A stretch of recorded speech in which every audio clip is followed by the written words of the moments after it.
Ya, kembali di Net Bali akibat turunnya pasokan daya di 5 gardu induk sebagian wilayah di Bali padam.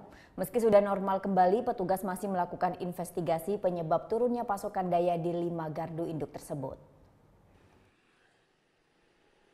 Minggu malam hampir di seluruh wilayah Denpasar, Gianyar, Kuta, dan Tabanan mengalami pemadaman listrik. Padamnya listrik berlangsung sekitar 1,5 jam.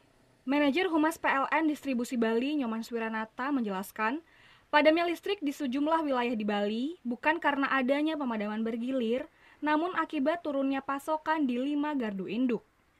Gardu induk yang mengalami penurunan pasokan daya yakni Gardu Induk Pesanggaran Sanur, Padang Sambian, Kapal, dan Antosari.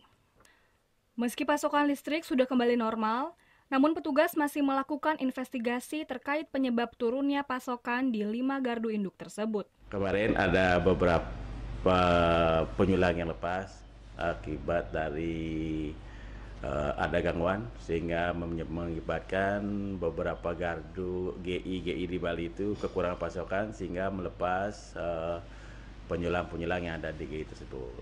Jadi kemarin itu tidak bukan blackout, tapi hanya gangguan kecil yang melepas penyulang kita dan sudah kita normalkan kembali.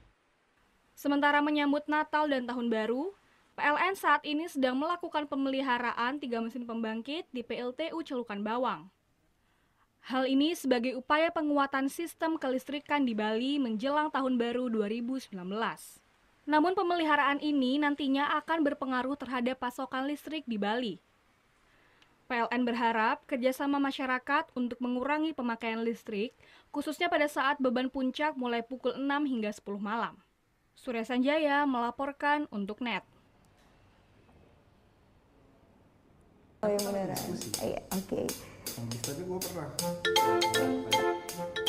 Nah, udah kan untuk beritanya? Jangan lupa di-subscribe, di-like, dan juga di-komen ya akun YouTube dari Net Bali. Terima kasih udah subscribe. Yang belum, jangan sampai lupa. Di sebelah sini nih.